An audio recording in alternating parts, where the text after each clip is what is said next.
I was about 10 years old when I saw the most unsettling thing I've seen in my life. It was 1995, summer.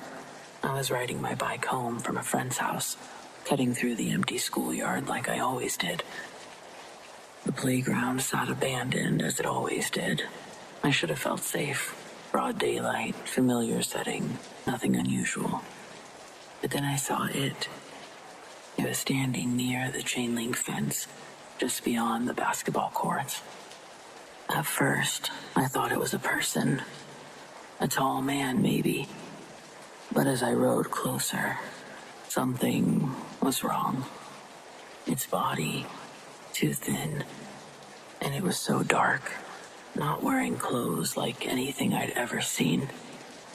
Its head, or whatever was atop its shoulders, was tilted downward, like it was studying something near its feet. I slowed my bike. My stomach hurt. Something about it made my skin crawl. The air felt different around it. It wasn't that summer breeze. It was heavy, thick. The cicadas had stopped, and it was silence that ran through my ears. Even the heat seemed less oppressive, like the sun itself had moved away from this thing. I could have just pedaled faster, and I should have just gone home, but I didn't. As if sensing me, the figure's head finally lifted, and that's when I saw its lack of a face. There were no eyes, no mouth, just a smooth black void. It was featureless, wrong in every way, and I can't really explain it yet. I knew it was looking at me, that it could see me, seeing it. I gripped the handlebars so tight that my knuckles were hurting.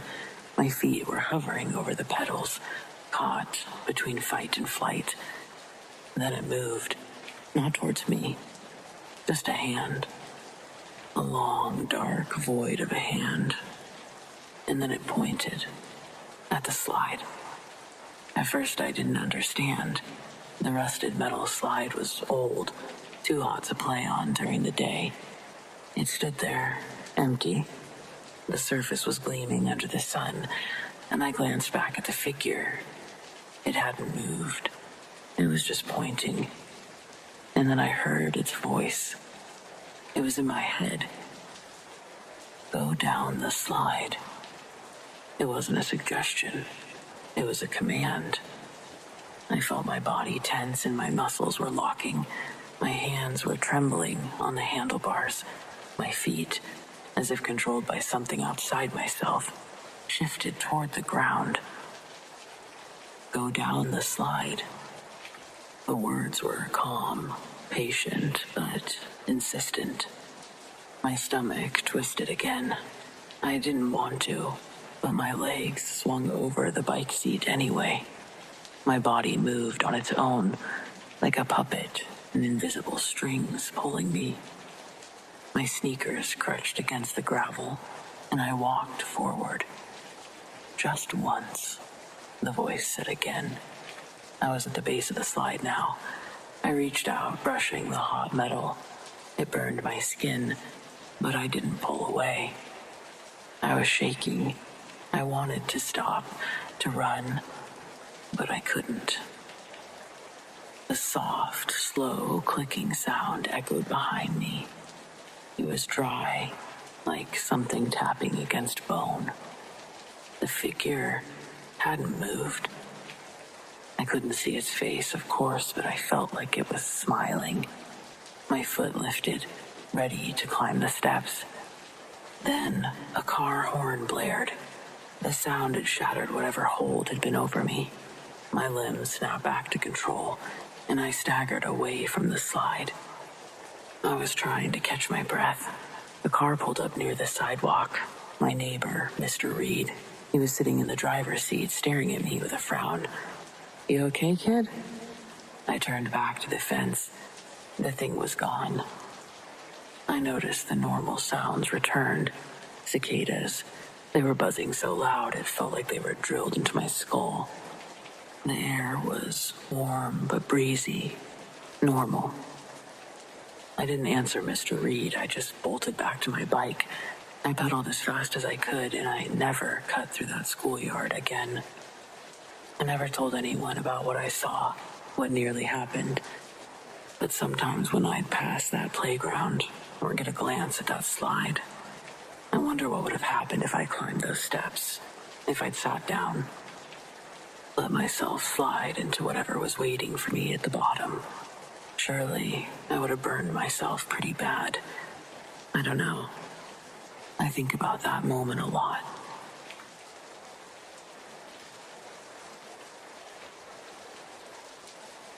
We were sitting in the living room, my sister and I, talking about our grandfather. It had been a year since he passed. He was the kind of man who never had much to say, but somehow still managed to fill a room. Always polished shoes, always carried peppermint candies in his pocket. We weren't crying or anything like that, just remembering, telling stories, laughing quietly at the little things. His terrible handwriting, how he used to insist that all bananas were too green. The picture frame on the bookshelf across from us, third shelf down, a photo of him and our grandma on their anniversary. He's smiling in it, something rare. His hand is on hers. It's one of those moments that doesn't look like much until the person's gone, and it suddenly means everything. We were mid-conversation. She was saying something about his old workshop when I noticed it. The picture frame had turned, not tilted or tipped, it turned, slowly and deliberately, as if someone had gently twisted it to face us. The movement took maybe 3 seconds, just enough to make my stomach drop. I pointed.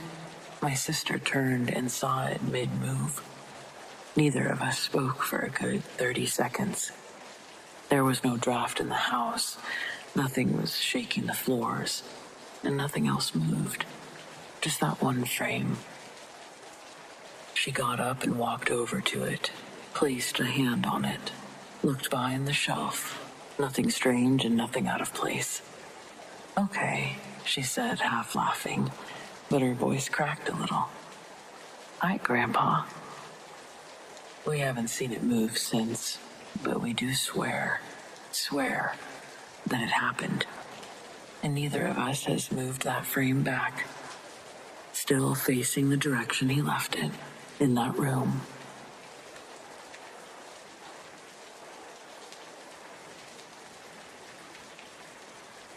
I moved into a rental duplex in a small town outside of Asheville, North Carolina, right before spring. It's a nice little sleepy place where people still wave at each other on the sidewalks, and the only restaurant is a diner that closes at 6. I was in a bit of a transition, basically where I was saying new start a lot until it started to feel like one. The unit was clean, the rent was cheap, and the place came with a little patch of gravel driveway that curved around a clump of dogwoods. I didn't know it yet, but that driveway would be the reason I started locking my bedroom window. It started subtle. I'd come home in the morning and see little piles of pebbles in neat triangles on the hood of my car, or one of my side mirrors completely turned inward. The first few times I brushed it off. Probably neighborhood kids, could even be a raccoon. But then one morning in early March, I woke up just after 3 a.m. to a sound I couldn't explain. I sleep light, always have. It wasn't a bang or a thud, more like gravel shifting. I crept over to the blinds and peeked out. There, in the soft pill of the porch light, was a girl. She couldn't have been older than 10 or 11, hair pulled back into a low braid, white nightgown stained at the hem. She was barefoot, standing right in the gravel drive, staring at my car. At first I thought that she must be sleepwalking, maybe from the unit next door. But when I opened the door and stepped out onto the porch, she didn't look at me. She didn't move at all. Just as I was about to say something, she just slowly lifted her hand and pointed at the front of my car. I froze.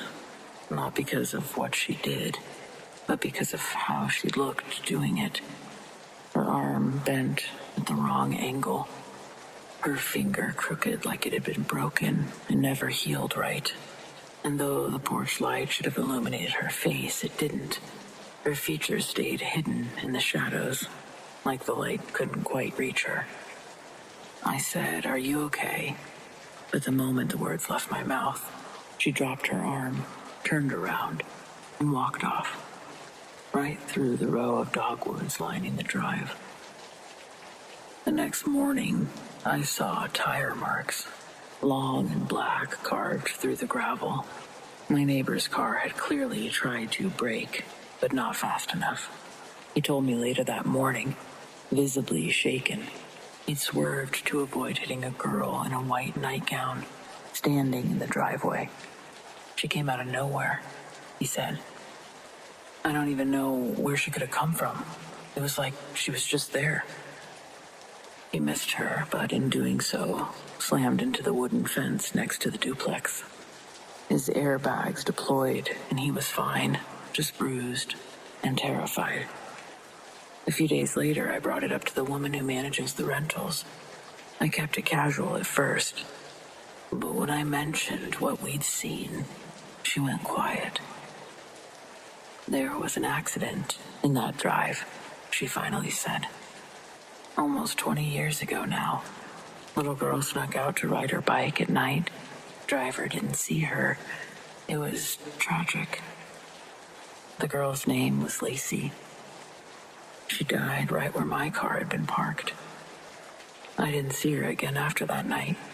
No more pebbles, no more gravel shifting in the dark. I don't know if she was warning me or my neighbor, or just reliving something that never let her rest. But I know what I saw, and I also know I'm not the only one.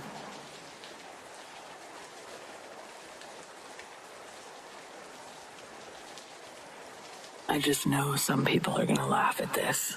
I just wish I could also convey how serious I am. I was at the grocery store, halfway through my list and zoning out near the bread and tortillas. You know where you get into that mindless rhythm. Eggs, milk, grab this, grab that. That's where I was, just moving along. And then the tortillas jumped. Not fell, not slid. Jumped. A sealed pack of corn tortillas, middle shelf, maybe shoulder height, shot out from the row and landed on the floor right in front of me. It was just like someone had tossed it from a short distance. Not tumbling down, not gliding off the edge, just launched. I stood there, blinking at it. There was no one else in the aisle, no cart bump, no breeze. Nothing on the shelf was stacked precariously. I picked up the package slowly, like it might move again. It was cold, normal. Just tortillas. I laughed a little under my breath. Okay, I get it, I said. Enchiladas tonight. I put them in my cart, but I couldn't shake the feeling. My skin prickled like goosebumps. That weird internal quiet after something wrong happens was inside of me. I walked faster after that. Didn't even finish my list. That was 3 months ago. And yeah, the enchiladas were good, but it was still spooky.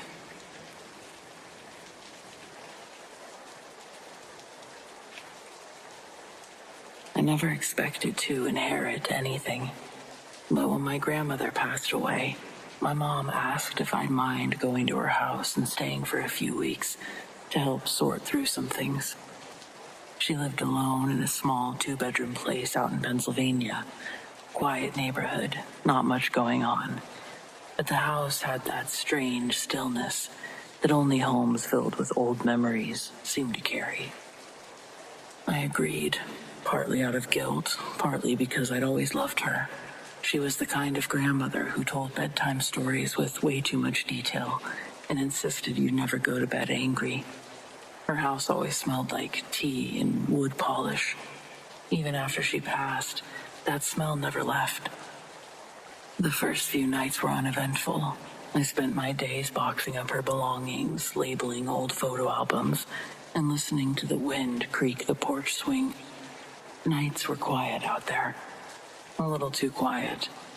I started sleeping with the door cracked open just to let in some light from the hallway. One night, maybe around 2 a.m., I woke up freezing. I hadn't realized how drafty the room got when the heat kicked off.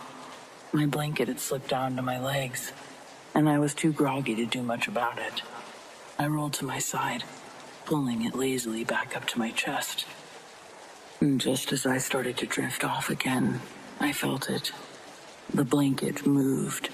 Not yanked, not kicked off, but pulled up gently from the bottom corner in a motion so smooth it stopped my breath. It slid all the way up to my chin and then lightly pressed my shoulders, as if someone had just tucked me in. My eyes shot open. I didn't move a muscle. I just stared at the ceiling. My heart was pounding.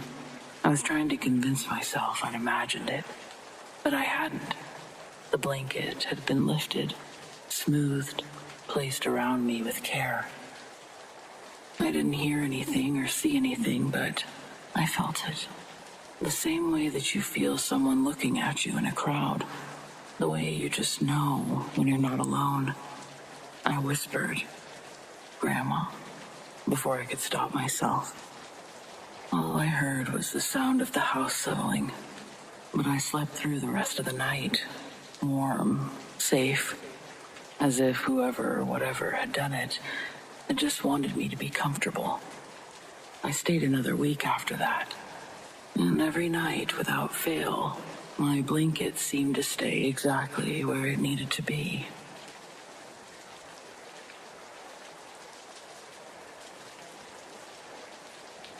From 3 to 13, I lived in a nice home out near Yosemite National Park. Nothing super spectacular about it. 4 bedrooms, a den, dining room. It was the norm for a family home there. Just down a little dirt road, and if you've ever been around those parts, you'll know, miles away from civilization. My whole childhood, I was visited by this girl in white. She never spoke. I would just wake up at night and see or feel her there. I asked my dad, and his response every time was, "The men in our family can see ghosts." My rationale of this, because I'm a skeptic, and I remain this day to be, but the story I'm telling made me question. My rationale was that we had some sort of mild schizophrenia running through our family. It didn't bother me. She didn't look like other people. There was this something off about her thing. After my father died, my mother decided to sell the house and went through a realtor. We never once had contact with the buyers, only knew them by name. The buyers had a son who went to the same school as our old neighbors, dear friends of the family, and the son apparently came to school without having slept for many nights, complaining that there was a girl who watched him at night and that he needed to get out. Shivers go up my spine every time I remember this.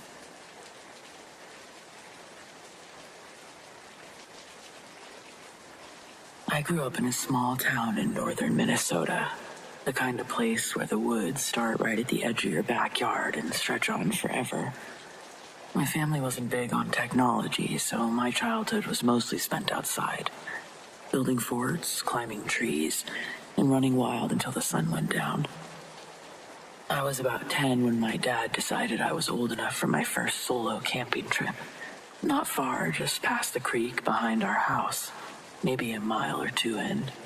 I'd camped plenty of times before with him and my older brothers, but this was a test, a way to prove I could handle myself. He helped me pack a small tent, a sleeping bag, and just enough food for a night. I wasn't scared. If anything, I was excited. I remember hiking in with no trouble, picking a spot in a small clearing surrounded by tall pines. The trees were thick enough to block most of the sky, but there was still enough moonlight filtering through that I could see without a flashlight. I set up camp, ate a peanut butter and jelly sandwich, and crawled into my sleeping bag feeling pretty proud of myself. Sometime in the middle of the night, I woke up. Not to a sound exactly, more like the absence of sound. The woods are never quiet, not even at night. There's always crickets, owls, rustling of leaves in the wind. But when I opened my eyes, it was dead silent. But then I heard something. I heard someone breathing. It creeped me out because it didn't sound particularly close, but it wasn't far away either. Why could I hear it? Somewhere in the trees, just beyond my line of sight, was something making slow, deliberate inhales and exhales, like whatever it was wanted to be heard. My first thought was a bear. My dad had told me what to do in that situation. Stay still, don't make sudden movements, let it pass. But then, between those heavy breaths, I heard something else. A voice. It was quiet. Almost a whisper, but clear enough that I could make out the words. I see you. Every hair on my body stood up. I don't know how long I lay there, barely breathing, trying to convince myself I'd imagined it. I told myself it's gotta be the wind, maybe even a dream, so I pinched myself. But then, just as I started to believe it could be a dream, the voice came again, closer. Come out now. I shot up, heart pounding so hard I thought that I might shake the tent.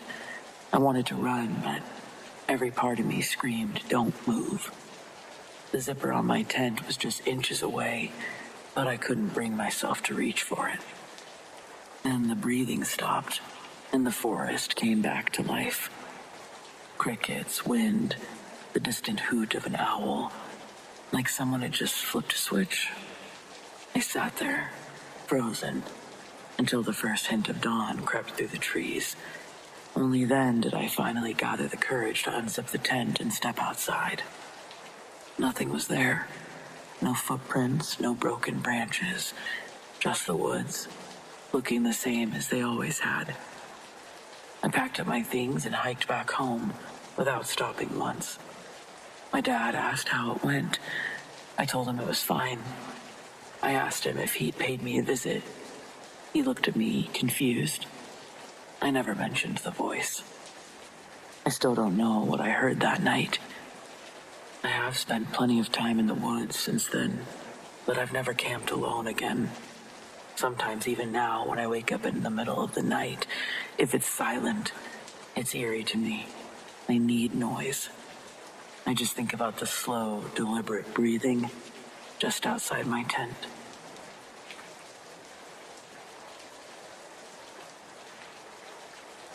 My late brother saved my life.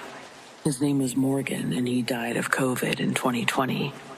He already had underlying health conditions brought on by his time in the military that made it unable for him to fight off the infection after he got sick.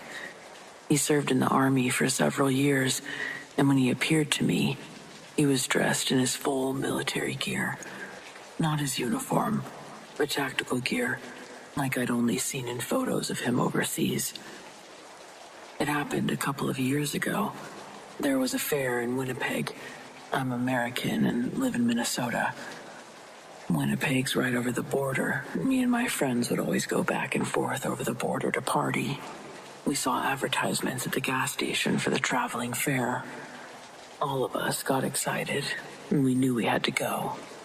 The next Saturday, me and my 3 friends all piled into my car with only our passports and some cash. It was later into the night, and the fair was slowly starting to clear out. There must have been an hour left before they officially closed. Most of the vendors and rides were in the process of shutting down. We'd been there all day, and I know most of us were out of money by then. It was exchanged for fair food and stuffed animals that we won from games. I still have a few stuffed cow keychains that I won that night. I worked hard for these stupid softball-sized cows, and I got quite a few. A lot of the games had them as prizes, and I made it my mission to win as many as possible that night. I know my final tally was in the double digits, more than 9, that's for sure, but I only ended up leaving the fair with 3. I was on the furthest left side of the group, with my hands full heading towards the exit, and from behind me, I heard my brother's voice shout, "Hey, shitstain!" And that's what he used to call me. It was a nickname for me, a term of endearment. Instead of little bro, he called me shitstain, even when he was in a good mood. And my parents never stopped his behavior, so shitstain was able to slowly replace my real name over the years. Wild to think about later in life, but that's what we got going on during this period of my life. And remember, he fought for our country, so cut him some slack. So, from directly behind me, I hear, "Hey, shitstain." And instinctively, I flinch and dive, because most of the time after hearing that, there's going to be something launched in my direction following the greeting.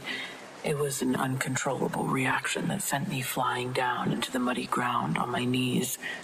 That's when I lose the majority of my stuffed cow keychains, sinking into the muck in front of me. At that precise moment, though, I was more distracted, watching a helium tank shuttle over my head like a rocket after skipping on the ground a few feet in front of me. The canister barely cleared me and shattered the bones of the legs of the person behind me. If I wouldn't have ducked, that metal cylinder could have decapitated me easily, or caved in my chest if it missed my head. Either outcome, I'd have been without major organs functioning if it hit me. Some drunk carny was loading a bunch of tanks into the back of a truck. One fell off and landed just at the right angle to crack the top and send it like a bottle rocket. It was pandemonium for the people around that saw it happen. There was a cacophony of screams as some rushed to the man's aid and others looked on in frozen disbelief. The carny actually tried to get in his truck and drive away, but more people jumped in to stop him. This is all happening around me at the same time. It's hard to explain what it's like right after almost dying. I was in shock, sitting on my knees there in the mud. I began crying, and I couldn't lift myself up. My muscles refused to move. Still looking for my brother, dressed in his full tactical suit, camo pants. I started looking for anyone fitting that description, which you'd think would be easy. Everyone, though, was in civilian clothing. Behind me, a woman screamed, "He's losing a lot of blood." And in front of me, I saw an ambulance speeding right for me, and the shock of near death quickly wore off when the threat of real death presented itself. I got up and moved aside. I picked up the cows that hadn't been run over and walked to the front gate to meet up with my friends. I didn't see that they had run behind me to help the guy during the commotion. When we did all get back together, they were all quiet, experiencing a shock of their own after helping with the guy's injury. He was in pretty bad shape by the time medics were loading him up. The tank basically tore his leg in half, and one of my friends had to use his shirt as a tourniquet until help arrived. They didn't even see how close I'd come to getting my head taken off by it. I told my mom this story when I got home, and it made her cry. She said my brother would be my guardian angel when he died. Not being a religious person, I never put weight into her saying that, and this experience didn't make me go out and get a Bible, but it did make me believe in something more, something past our skin suits. And what do you think? I told my friend this story, and she told me her grandmother reached out to her in the same kind of way. She wasn't in the middle of a near-death experience, but when she was little, she was riding her bike on a long stretch of road when the chain slipped and she lost control. Her bike went off the side of the road into a ditch, and she thinks that she was briefly knocked unconscious after the crash because she remembered leaving the road. But when she opened her eyes again, she was looking directly up into the blue sky, and her grandma was standing over her. She tells her, "You're all right, honey." then backs out of her line of view, so all she can see is the sky again. When she sat up, she was all alone in the ditch. She had to walk her bike up the rest of the way. The wheels were now bent along with the previous chain issue. When she got home, she had the same conversation with her mom that I did with my mom, claiming our deceased relatives are now guardian angels. Have any of you ever had an old family member come help when you needed them? Not everybody in my family is good, and there's more than a few that I wouldn't want checking on me in the afterlife. I don't really know how to feel about this then. It sounds good until you consider my dead, creepy great-uncle. I'm sure that he would have loved to be my guardian angel. What's to stop him from watching me sleep? Am I taking this idea too far? I think these are the questions that need to be asked if we're supposed to find a foundational understanding of what's after our flesh cube. I'd like to conclude this with a wise quote to encompass all of this. Despite all my rage, I'm still just a rat in a cage. Despite all my rage, I'm still just a rat in a cage. Someone will say, what is lost can never be saved. Despite all my rage, I'm still just a rat in a cage.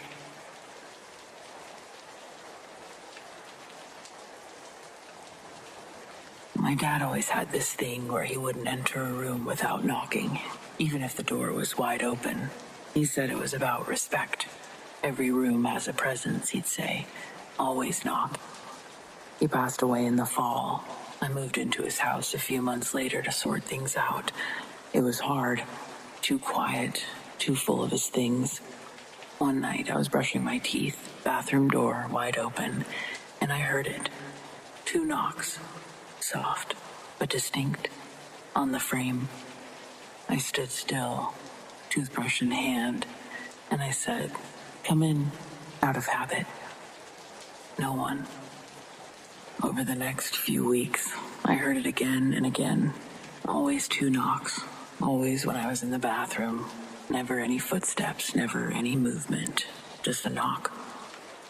Eventually, I started saying, hey, Dad, when I heard it. And shortly after that, I stopped hearing the knocks.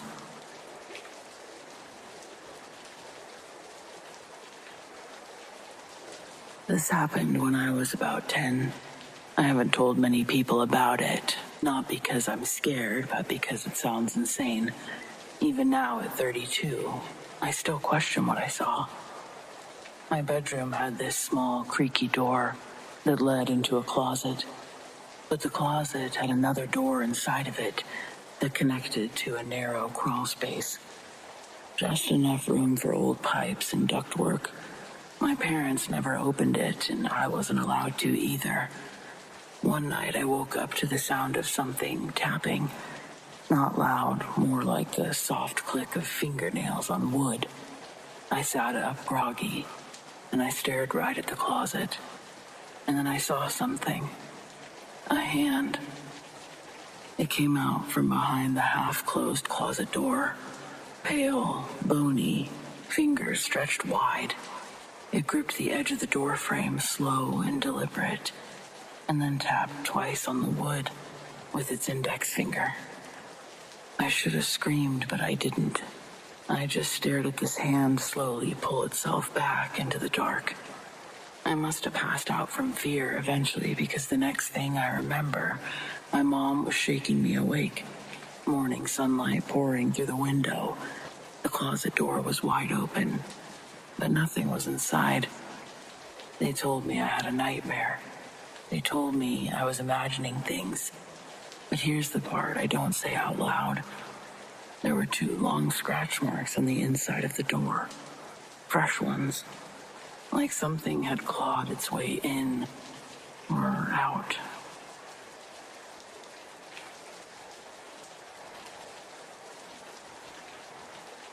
I was born and raised in New Mexico, and I've always liked taking solo camping trips out in the desert, mostly in the spring or fall when the weather's more forgiving.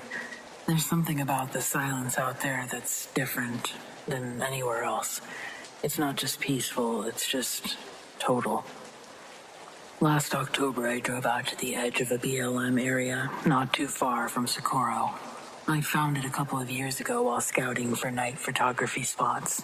It's remote, hard to get to, but not impossible with the right tires and a full tank. There's no cell reception, but I had a satellite beacon and plenty of supplies. I set up camp near a canyon wall, close enough to get some shade in the afternoon. Nothing fancy, just my tent, gear, small fire ring.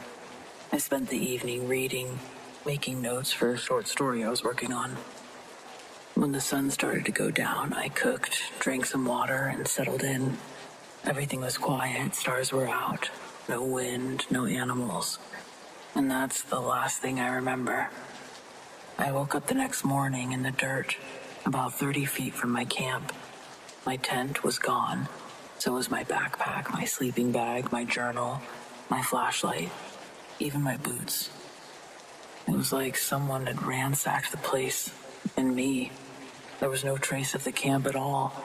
The only thing still there was my truck, parked exactly where I'd left it, and the fire ring, cold and untouched. My socks were full of sand and blood from apparently walking barefoot on the rocks. My watch was missing, but when I checked the time on the dash, it was at least the next day. I don't know what happened. There were no tracks around, no sign of animals or people. I searched the area until noon, but it was like the desert had swallowed everything. The gear never turned up. I never found the tent stakes, wrappers, nothing. What really got me, though, is what I found inside the truck. My keys had been tossed on the passenger seat. Next to them was my journal, open to a page that I didn't write. Just a single line, scrawled in handwriting that didn't look like mine. Don't come back. I haven't.